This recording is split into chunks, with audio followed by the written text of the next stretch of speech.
ধরে হালটি চিন্তা করে সে আজকে কাঠ কাটতে যাবে জঙ্গলে। তাই সে কাঠ কাটার জন্য রওনা হয়। সে জঙ্গলে এসে পড়ে। জঙ্গলে এসে তো সে অনেক ঘামতে থাকে, তাও সে কাঠ কাটা বাদ দেয় না। সে কাঠ কাটতেই থাকে। সে আস্তে আস্তে কোপাতে থাকে গাছ। সে এক সময় একটি গাছ কেটে ফেলে, তখনই তার কুড়ালটি পড়ে যায় পানিতে। সে অনেক ভেঙে পড়ে। সে কান্না করতে শুরু করে, মাথায় হাত দিয়ে চিন্তা করতে শুরু করে। এক পর্যায়ে এখানে সন্ধ্যা হয়ে যায়।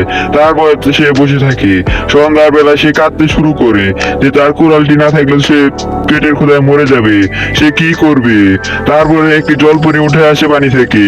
জলপরিটি উঠে এসে তো বলে, তোমার কি হয়েছে? তাহলে হাল্ককে বলে, আমার একটি কুড়াল হারিয়ে গেছে এখানে।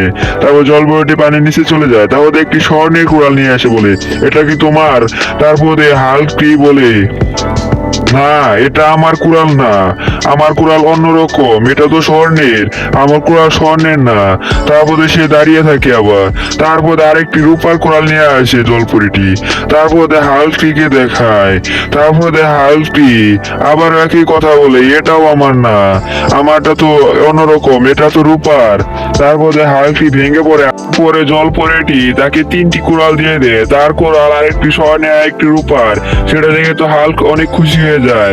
তারপর তো হাল্কের মুখে হাসি ফোটে। তারপরে হাল্ক এগুলো বাড়ির দিকে নিয়ে যেতে শুরু করে, আর বলে, সততাই শক্তি, এই বলে হাসে সে।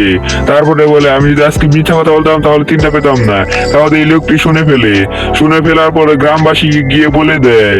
সে আস্তে আস্তে বলে, আমি সবাইকে বলে দিব। তারপরে একটি লোক নদীতে এসে কুড়ালটি ফেলে দেয় তার। তারপরে বলে, আজকে আমাকে স্বর্ণের কুড়াল নিতে হবে। তারপর সে এখানে বসে কান্না করতে শুরু করে।